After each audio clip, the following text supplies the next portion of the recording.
What up? What up? Welcome back to Sports 49 with your host, Blake Anthony. We're going to talk about the Monday night loss. Bucs fall 4-5 now on the season on a little losing slide. Got to kind of bounce back, but they got the 49ers coming into Raymond James 1 o'clock next Sunday. And how do we get there? 49ers are banged up as well, but they're going to lean on the run. And Bulls' defense is geared to stop the run, not really the pass. We'll see if the Niners decide to go pass, since, the Bucs second, that's where you can hurt them at. But yeah, it's 30-24 loss. And honestly, I really don't have anything bad to say. Like, overall, you played the Chiefs.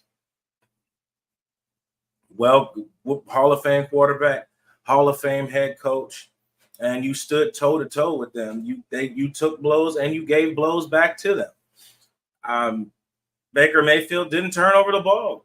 Besides that one play where he didn't read the defender, whether it's high-low, he didn't put the ball in harm's way. And you'll be in games to win. That's what I've been saying for weeks. You just don't turn it over and give the ball back to the opponent. You'll be in most of your games. But if you're throwing back-to-back picks and series and things like that, and then you put yourself in compromising situations. He didn't do that. Hence why you were in this game. Bucs did generate a turnover of Travis Kelce, Tyke Smith again punching the ball out.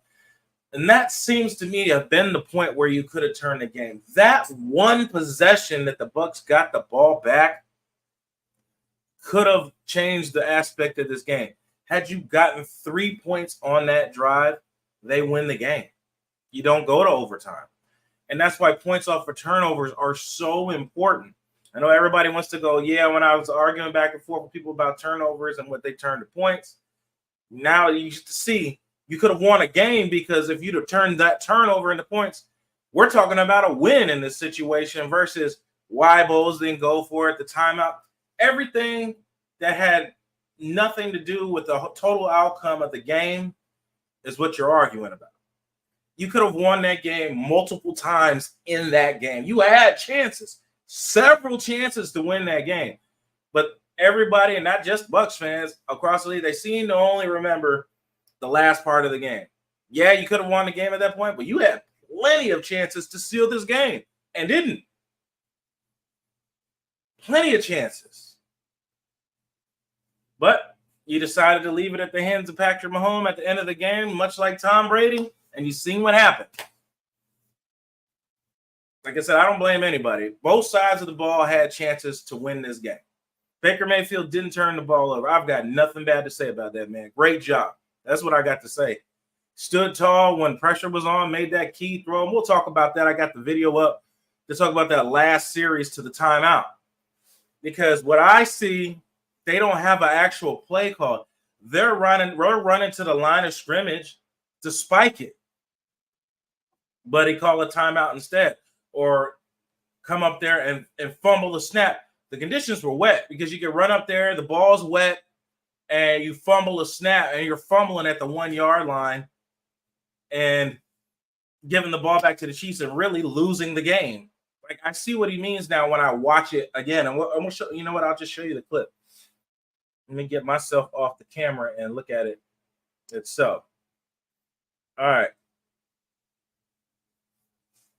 Great play by, he had two people open. He could have won, but you went to the right guy. You went to Palmer, which they should go through a lot.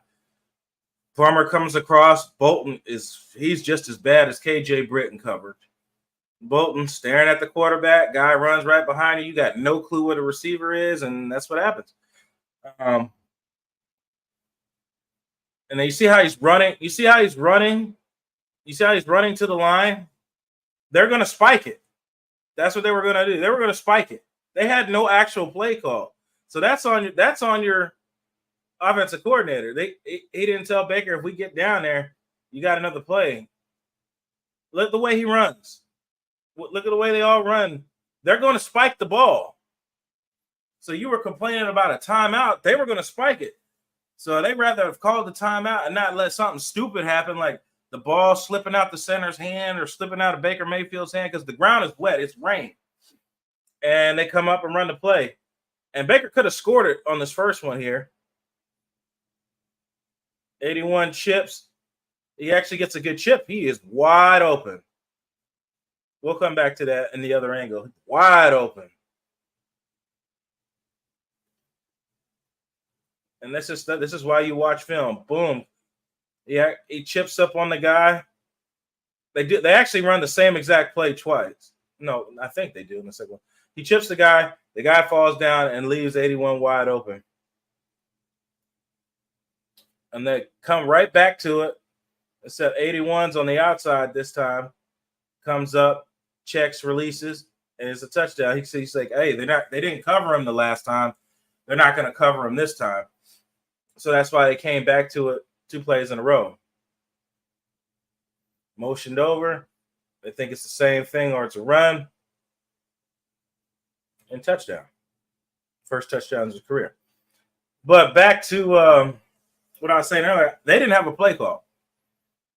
They were running to the line to spike the ball. So I don't know what Liam told Baker in the headset or what to do or whatnot. And instead of wasting a down spiking it, they took the timeout because it looked like Baker and them were about to spike it. The way the guys were running to the line of scrimmage, that's what it looked like. But that's what it looked like in that situation. But a lot of it, like I said, I really don't have a whole lot bad to say about either side, except things that's already been said. Dean White, Shaq Barrett, and Savassier Dennis are being missed right now in this defense. All of those guys are being missed because the replacements are nowhere in sight. Nowhere in sight. Joe Tryon ain't going to get it done. Yaya's still very young and raw. Got to figure out a way. Vita Vea is being Vita Vea. A lot of you guys try to say he fell off. You're not supposed to be getting all these sacks from a nose tackle in this defense. The mere fact that he's doing that and doing run, you're getting over 100% effort from that position. So a lot of guys like to go, oh, well, the sack numbers, but that position is not required to get sacks. If he gets any sack, any QB hits, that is pure plus. That's plus. Your sacks come from the guys on the outside based on that defense. And there is no guy currently right now that's going to demand that, much like I said at the beginning of the season. You have no answers coming off the edge. And you still don't. And now you got a banged up secondary with no pass rush. And this is what your defense looks like. So you could keep trying to blame Bowles and all that. Some of it, yeah, well, I can't say all of it. Like blown coverage is not your defensive coordinator. Blown coverage is guys not going where they're supposed to go. Blown and a guy getting beat in one-on-ones. That's not on the defensive coordinator. That's the player. You got to win your matchups, just like offensive linemen. When a guy takes a hold on, so when School was in at right tackle when the Luke Gedeke was out, is Liam Neeson to blame because the right tackle can't block nobody in a one-on-one situation? Granted, you can help by chipping and doing all that, but on the other end, you give up an eligible pass catcher to do that because he has to come in and chip. Is Leon Cohen the fault for that? At some point, you have to win your one-on-one matchups. That's not coaching. That's you as an athlete. That's why you get paid the big bucks. You got to win those matchups. You have to be in coverage. You've got to make plays when the defensive line hits Patrick Mahomes on the 3rd and long and you allow a guy to come down with a catch. That ain't on Todd Bowles. That's on y'all. Y'all got to make that play. Somebody knock the damn ball down. Instead, the Chiefs get a touchdown on that series. There's a difference between when it's the actual coordinator and when it's the player. When you're just getting straight up out coached, that's on the coach. When you're put in a position to make a play and you don't make it, that's on you. That's the player. Now, middle of the field, you can only catch passes in 3 spots: near the side, left sideline, right sideline, and the middle of the field. And the middle of the field is the biggest part because it goes hash to hash. And Travis Kelce, that's where he does his work. Travis Kelce and Patrick Mahomes, they run plays that aren't even scripted as routes. They're just choice routes. They're just running space routes. So where you drop into coverage, thinking where routes are supposed to be, they're not going to be there because he kind of backyards the routes. That's why people go, "Oh, this is backyard football." He's just flicking passes at people because they're really not even routes. They're just finding open space. They look at the defense because the defense is majority looking at the quarterback, and they take advantage of it. And he just slides in open space. Patrick Mahomes makes a slides and gets the ball out, and that's pretty much how they run their offense, and it's worked for years. Many Super Bowls later. But that's them. Like I said, I've got nothing, man. I got nothing bad to say other than they got to find some guy on the edge. Trade deadline just passed. And I'll get into my last final thought after I say all this. But you got to do something. You got to get these guys back healthy. I like how you switched out KJ Britt for 51. Name's slipping my mind right now. Let me look it up right now.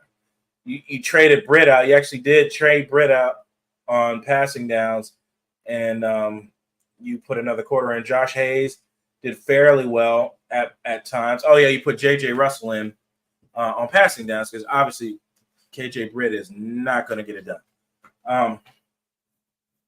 So, yeah, you tried to mix up. I even saw him put White. He did a lot of things I said to do. I saw him put Whitehead down at that nickel linebacker spot. I saw several things. That's why you saw Whitehead down covering Travis Kelce. You saw Winfield do it. You saw several things in trying to get coverage on that. But that's just a connection between those two. That's just nobody in the league can stop. Nobody in the league can stop. And Kittle's, next week, you got Kittle as another good tight end coming out to Tampa next week at the San Francisco 49ers. So they got some other things to work at to figure out. Niners have a lot of injuries. We'll see how that goes. But the final thing I wanted to say, so I've come to a conclusion now that Bowles basically said it without saying it. He said, we'll look at what trades going to happen because we don't necessarily want to give up draft capital for a short-term rental or a guy on his last leg. With that being said, and by what just happened, you have to re-sign Chris Godwin at the end of the year. So taking on another guy would hurt re-signing Godwin if that's what they choose to do, because he's going to need to be paid nicely, especially with hopefully Liam Cohen coming back next year. I'll talk about that too. You have to re-sign him, then take on the contract of whoever gave this person the contract to. That's why you see guys like Sedarius White and all these other guys go for low picks because they have big salaries. You're not going to get a high pick for a guy that has a high salary unless it's like Tom Brady in his prime or Patrick Mahomes or something like that. That's a quarterback. We're talking about edge rusher or a corner, edge rusher or a corner. That's what we're talking about. So with that being said, you're not going to give up high draft picks for that. So back to what I was saying, they pretty much said to this year they're going to run with what they have, and they do have guys on there that they can use. You just got to make stops when you can. I'll say the defense is not as elite as it once was, being the injuries and being the lack of talent picked up via the offseason. They kind of said it all year. We're going to go with our guys, and we're going to keep our draft picks. So what that basically tells me is they're going to ride this year out with what they have. You're going to have Baker you got Baker 2 more years under contract. And I see what the plan is now. It kind of took me a second to realize it. They're going to keep stacking the roster with the draft picks, free agents, affordable free agents.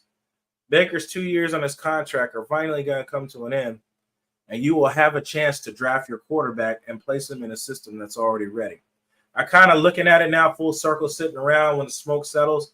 That's what they're doing. Remember, they weren't supposed to do nothing last year. It was supposed to be reload, rebuild, whatever the hell you want to call it. Baker came along, was able to play very well. Baker comes along, still playing very well, just having a rocky middle part of the season, just like he was last year.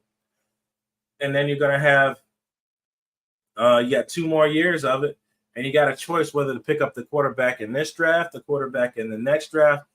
You've got at least 3 more years to make a decision. And at that time, you can build all these pieces. I didn't, like I said, I didn't pay attention at the time, but they pretty much told you what they're going to do. Bowles ain't going nowhere unless the total team just falls apart and the team doesn't respond to him. That's not the case. That's not, and they're just not terrible on the field. They're losing close games. A lot of it has to do with not having guys you need. And that's on both sides of the ball, especially on offense. But that's what I think their plan is. They're going to keep loading while they got Baker, possibly pick up a quarterback in the last year of Baker's contract, so the guy's already acclimated in the system, and then come forward. That's what I think currently right now. Last part about Cohen, everybody keeps saying this, and I find it funny, is because you want all these offensive coordinators to just come into the Bucs head coaching job. You wanted Canales. How'd that work out? You got Dirk Cutter that came over as offensive coordinator to coach the Buccaneers. How'd that work out? Now you want Liam Cohen, who has never had a head coaching position. Let me make sure that I'm quoting that right. For the most part, I don't think he's had one in NFL or college. He may not even want one. In the NFL, it's a lot, man. And if he comes over, that means he's gonna have to start with his own crew. Yeah, quarterbacks coach, 23-24 over Kentucky. Wasn't even in the league. And offensive coordinator for the University of Kentucky. Like I said, I don't think he's ever had a head coaching job. He played as a player for the Alabama Vipers in 2010. He played quarterback, I'm assuming. As a coach, Brown, quarterbacks coach, Rhode Island, pass game coordinator and quarterbacks coach, Brown, quarterbacks coach, UMass. So he's came back to the same program twice when it didn't work wherever he was at. Pass game coordinator and quarterbacks coach at Maine. Offensive coordinator for the Rams from 2018 to 2019. Was assistant wide receiver coach, not even a quarterback coach at that point. In 2018, 2019. The Rams 2020, that was when the Bucs won the Super Bowl. Assistant quarterbacks coach in 2020 and 2020. Was it at Kentucky at 2021, offensive coordinator and quarterbacks coach. Rams offensive coordinator in 2022. I think that was the year they didn't do too well. I think the offense and stuff, injuries and stuff kind of fell apart. Hence why he lost his job and went back to Kentucky in 2023, offensive coordinator and quarterbacks coach. And now the Bucs offensive coordinator in 2024. So the guy has bounced around everywhere. He's going back to places he's already been and going back and forth. So that doesn't scream head coach to me. I mean, it's like that seems like a guy who's a journeyman as a coordinator and a pass game coordinator and offense, but you want that as your head coach. Like I said, I'm working on not saying anything condescending, but that just doesn't scream to me as a head coach. Then I saw a tweet. It said, fire Bowles, bring in Liam Cohen as the head coach, bring in Robert Saleh as the defensive coordinator. So you were complaining about Todd Bowles being a former head coach for the Jets, but you want to hire a former head coach of the New York Jets. Shut your mouth. Like I said, people are hilarious with what the stuff you read, and it's comical at this point. I'm just going to kind of enjoy and people watch as this Twitter or X post social media watch, because that stuff's hilarious. This is why Bowles is a head coach. He's got to get these guys right. They fought back hard in this game. Like I said, you can say whatever you want about the things, the minuscule things at the end of the game, the timeout. I just showed you why they called the timeout. They were going to spike the ball, and you would have lost the down. You used the timeout so they wouldn't spike the ball and lose it down just in case you needed it if you didn't score in those two quick plays. 2-point conversion, debatable. Did you want it? Did you didn't want it? That could have went either way on that. You could have got the ball back on the coin toss. Like I said, you could play Monday morning quarterback because you know the end result now. At the time, you don't know. You don't want to make an impulse decision. And that's pretty much what I want to cover in that game. Like I said, I got no Baker bashing. Defense played well for the most part and made stops. It got a turnover it needed, which could have won the game. Like I said, both sides had plenty of opportunities to win this game. They both did. Antoine Winfield dropped 2 interceptions that would have ended the game. It would have been in field goal range. It could have ended the game. And they would have had 1 timeout at that point in that game. So, yeah, man. It's a lot of this. Like I said, I don't really have nothing bad. I'm really not salty about the lower because you stood 10 toes in this game, both sides of the ball, man. They stood 10 toes. And we'll see what next week brings to the 49ers. I expect them to come out with the same fire, the same energy, get back to 500. 4-5, Tampa Bay Buccaneers, all their goals are still in front of them. And one of the as we always do, you're the master of everything. What you do with your life, what you do this entirely up to you. Thank you guys. God bless. See you next time. Peace.